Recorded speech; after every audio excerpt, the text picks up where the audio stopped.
Eron bilan urush, men uni yakunlashini his qilganimda tugaydi. Donald Trump. Eron raketalari Isroil markaziga yetib bordi, strategik obyektlar nishonda. Eron Hormuz bo'g'ozidan o'tish shartini ma'lum qildi. Washington-Tehron to'qnashuvi, Trampning tahdidlari ortida qanday maxfiy strategiya turibdi? Tramp Putinning Eron uranini Rossiyaga ko'chirish taklifini rad etdi.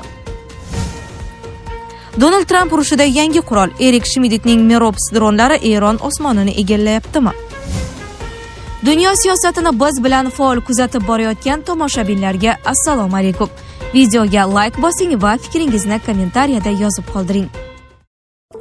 Rossiyadan O'zbekistonga pul yuborish endi yanada osonlashdi. Endilikda siz O'zbekistondagi Uzkart, Humo, Visa kartalariga yoki hatto naqd pul ko'rinishida ham tez va qulay holatda pul jo'natishingiz mumkin. Hoziroq Play Marketdan yuklab oling va 400 rubl bonusga ega bo'ling. Agarda sizda qandaydir muammo bo'lsa, 24/7 qo'llab-quvvatlash xizmati mavjud. Anjir Pay xalq tanlagan mobil ilova. Eron bilan urush, men uni yakunlanishini his qilganimda tugaydi. Donald Trump. Juma kuni Fox News bilan suhbatda Trump mojaroning yaqin vaqt ichida tugashini kutayotganini aytgan, lekin zarurat bo'lsa, urush cheksiz davom etishi ham mumkinligini qo'shimcha qilgan. Prezident AQShda o'q-dorilar yetishmasligi haqidagi xabarlarni inkor etdi. Shuningdek, boshqa bayonotlarida Trump, men hozir yumshoq yo'l tutyapman. Agar xohlasam 1 soat ichida Eronni yo'q qilib yuborishim mumkin. Eron davlat sifatida hech qachon qayta tiklana olmasligi mumkin degan. Qo'shma Shtatlar prezidenti Eronda kimdir norozilik bildirmoqchi bo'lsa, hukumati ularni pulemyot bilan otib tashlashini ham qo'shimcha qilgan. Eron raketalari Isroil markaziga yetib bordi, strategik obyektlar nishonda. Raketalar yana uchdi. Bu safar zarbalar to'g'ridan-to'g'ri Isroilning yuragi Tel Aviv tomon yo'naltirildi. Mahalliy manbalarga ko'ra, Eron bir necha ballistik raketalarni Isroil hududiga uchirgan. Zarbalarning bir qismi Tel Aviv yaqinidagi Holon harbiy sanoat majmuasi tomon yo'naltirilgan bo'lsa, boshqa raketalar Hayfa va Keysari atrofidagi strategik obyektlarni nishonga olgan. Bu hujumlar Eron tomonidan Isroilga qarshi so'nggi haftalardagi eng keskin zarbalardan biri sifatida baholanmoqda. Urush fronti faqat Isroil bilan cheklanib qolmadi. Eron dronlari Ba'aning Fujayra portidagi neft obyektlariga ham zarba bergani haqida xabarlar paydo bo'ldi. Fujayra porti Fors ko'rfazidagi eng muhim energetika, logistika markazlaridan biri hisoblanadi. Agar bu zarbalar tasdiqlansa, mojaroni faqat harbiy maydonni, balki global energiya infratuzilmasini ham nishonga olayotganini anglatadi. Shu bilan birga, AQSh ham Eron rahbariyatiga qarshi bosimni kuchaytirmoqda. Washington Roberts for Justice dasturi orqali Eron oliy rahbariyati va Islom inqilobi qo'riqchilari korpusi yetakchilari haqida ma'lumot berganlarga $10 million mukofot taklif etdi.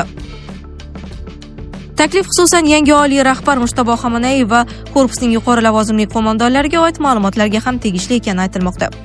Urushning ta'siri esa Yaqin Sharq bilan cheklanmayapti. Yevropada ham xavotir kuchaymoqda. Serbiya prezidenti Aleksandr Vuchich mamlakati ehtimoliy hujumlarga tayyorlanayotgani ma'lum qilindi. Uning so'zlariga ko'ra, Xorvatiya, Albaniya va Kosovo o'rtasidagi yangi mudofaa hamkorligi bitimi tuzilgani Belgradda jiddiy xavotir uyg'otgan. Vuchich Serbiya zamonaviy raketa imkoniyatlariga ega ekanini ham ta'kidladi. Geosiyosiy tortishuvlar fonida Rossiya masalasi ham yana kun tartibiga chiqdi. Germaniya kansleri Friedrich Merz G7 davlatlarining aksariyati Rossiyaga qarshi sanksiyalarni bekor qilishga qarshi ekanini bildirdi. Uning so'zlariga ko'ra, AQShning ayrim qarorlari Germaniya uchun kutilmagan bo'lgan, ammo Yevropa davlatlari Rossiyaga bosimni kamaytirish tarafdori emas. Shu tariqa so'nggi soatlardagi voqealar Eron-Isroil qarama-qarshiligi tobora kengroq geosiyosiy maydonga aylanayotganini ko'rsatmoqda. Raketalar va dronlar nishonga olayotgan hududlar kengayib bormoqda. Global energiya infratuzilmasi xavf ostida qolmoqda. Yirik davlatlar esa siyosiy va iqtisodiy bosim orqali bu mojaroga tobora chuqurroq tortilmoqda. Mintaqadagi keskinlik esa hali pasayish alomatlarini ko'rsatmadi. Eron Hormuz bo'g'ozidan o'tish shartini ma'lum qildi. Agar olib o'tilayotgan yuk uchun to'lov yuanda amalga oshirilsa, Eron Hormuz bo'g'ozini cheklangan miqdordagi neft tankerlari uchun ochishi mumkin deb xabar berdi CNN. Bu Eronning dunyoning asosiy arteriyasini nazorat qilish bo'yicha yangi rejasining bir qismidir, deyiladi xabarda yuqori lavozimli Eron rasmiysiga tayanib. Payshanba kuni oliy rahbar Mushtabo Xamenei bo'g'oz yopiq qolishi kerakligini aytdi. Eron AQSh va Isroil bilan mojarosida undan ta'sir o'tkazuvchi vosita sifatida foydalanishni niyat qilgan. Financial Times xabariga ko'ra, Fransiya va Italiya kabi bir qator Yevropa mamlakatlari o'z kemalarining xavfsiz o'tishini kafolatlash uchun Tehron bilan muzokaralar olib borishga harakat qilmoqda. Washington-Tehron to'qnashuvi. Trampning tahdidlari ortida qanday maxfiy strategiya turibdi? AQSh prezidenti Donald Tramp Eron rahbariyati vakillarini u aqldan ozganlar deb atagan shaxslarni o'ldirish uning uchun ulkan sharaf ekanini aytdi. Ular 47 yil davomida butun dunyo bo'ylab begunoh odamlarni o'ldirib keldi. Endi esa men Amerika Qo'shma Shtatlarining 47-prezidenti ularni o'ldiryapman. Bu ulkan sharaf deb yozdi Tramp 13-mart juma kuni o'zining Truth Social ijtimoiy tarmog'ida. AQSh mudofaa vaziri Heggs 13-mart kuni Pentagondagi brifingda endi Amerika harbiylari Eronni urushning boshqa har qanday kuniga qaraganda kuchliroq bombardimon qilishini bildirdi. Shu orada Donald Tramp Fox News telekanaliga bergan intervyusida kelasi hafta Eronga qarshi juda kuchli zarbalar berilishini e'lon qildi. Uning so'zlariga ko'ra, AQSh allaqachon Eronga katta zarar yetkazgan va mamlakatning tiklanishi uchun yillar kerak bo'ladi. Tramp shuningdek zarurat tug'ilsa Hormuz bo'g'ozi orqali o'tayotgan neft tankerlarga AQSh harbiy kuzatuvini ta'minlashni ma'lum qildi. Shu bilan birga u bunday choralarga ehtiyoj qolmasligiga umid bildirdi.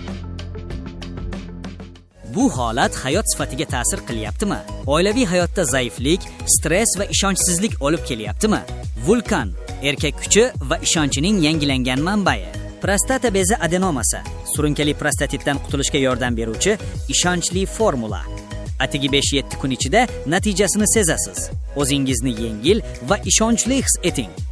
Vulkan siz izlagan tabiiy yechim. Tramp Putinning Eron uranini Rossiyaga ko'chirish taklifini rad etdi. AQSh prezidenti Donald Tramp Rossiya yetakchisi Vladimir Putinning Eron boyitilgan uranini Rossiya hududiga ko'chirish borasidagi taklifini rad etdi. Bu haqda The Independent xabar berdi. Mazkur taklif AQSh va Isroilning Tehronga qarshi olib borayotgan urushini to'xtatish bo'yicha kelishuvning bir qismi sifatida ilgari surilgan edi. Ma'lum qilinishicha, tegishli tashabbus ikki yetakchi o'rtasida shu haftada bo'lib o'tgan telefon muloqoti chog'ida o'rtaga tashlangan. Biroq Tramp bunga rozi bo'lmagan. Trampning ushbu qarori uning Rossiya Eronning AQShga qarshi harbiy harakatlarga yordam berayotgan bo'lishi mumkinligi haqidagi iqrori fonida yuz berdi. Bu Trampning Yaqin Sharq bo'yicha maxsus vakili Steve Witkoffning avvalgi bayonotlariga zid kelmoqda. Witkoff 9-mart kuni Tramp va Rossiya rasmiylari bilan suhbatdan so'ng Moskva Eron bilan razvedka ma'lumotlarini almashayotganini inkor etganini bildirgan edi. Biroq 13-mart kuni Fox News telekanaliga bergan intervyusida Tramp boshqacha fikr bildirdi. O'ylashimcha, Putin eronliklarga biroz yordam berayotgan bo'lishi mumkin. Nazarimda u bizni ham Ukrainaga yordam beryapti deb hisoblaydi. Shunday emasmi? Ha, biz ham ularga yordam beryapmiz. Putin ham, Xitoy ham bunday deyishi mumkin. Ular ham qilyapti, biz ham qilyapmiz. Adolat yuzasidan aytganda, ular ham, biz ham shunday qilyapmiz, dedi Tramp. Donald Tramp urushida yangi qurol. Erik Schmidtning Merops dronlari Eron osmonini egallayaptimi? AQSh Ukrainadagi urush davomida jang sharoitida sinovdan o'tgan 10 mingta to'sib qoluvchi uchuvchisiz apparatni Yaqin Sharqqa yuborgan. Bu haqda quruqlik qo'shinlari vaziri Daniel Driscoll 13-mart juma kuni Bloomberg agentligiga bergan intervyusida ma'lum qildi. Uning aytishicha, bu dronlar Eron hujumlarini qaytarish uchun qo'llanadi. Gap sun'iy intellekt bilan jihozlangan Merops dronlari haqida ketmoqda. Ular Googlening sobiq rahbari Erik Schmidtga tegishli Kaliforniyadagi mudofaa korxonasi Project Eagle tomonidan ishlab chiqilgan. 2024-yil yozida Ukraina armiyasi bu dronlarni birinchi bo'lib qabul qilib olgan edi. Driscollning so'zlariga ko'ra, AQSh va Isroil 28-fevral kuni ertalab Eronga qarshi urushni boshlaganidan so'ng Merops dronlari 5 kun ichida Yaqin Sharqqa yuborilgan. U bir dona bunday dronning qiymati taxminan 14-15 ming dollar ekanini, yirik buyurtmalarda esa narx 3-5 ming dollargacha tushishini aytdi. Taqqoslash uchun Bloomberg ta'kidlashicha, Eronning shahid dronlari kamida bittasi 20 ming dollar turadi. Shuningdek, AQSh armiyasi Yaqin Sharqda dushman dronlarga hujum qilish uchun mo'ljallangan portlovchi moddalar bilan jihozlangan Bumblebee kvadrokopterlardan ham foydalanmoqda. Ular ham Merops kabi Schmidt bilan bog'liq Perennial Automate kompaniyasi tomonidan ishlab chiqilgan bo'lib, Ukraina armiyasi tomonidan allaqachon qo'llangan. 10-mart kuni esa Bloomberg agentligi manbaga tayanib, AQSh Ukrainaga tegishli anti-dron tizimlarini, jumladan Yaponiya, Janubiy Koreya, Yevropa va Yaqin Sharqdagi bazalarga joylashtirish rejasini ko'rib chiqqanini xabar qildi. Biroq muhokamalar keng ko'lamli hamkorlikka aylanmadi. Sizlarga yetkazmoqchi bo'lganlarimiz shulardan iborat edi. Dunyo yangiliklaridan uzoqlashmang.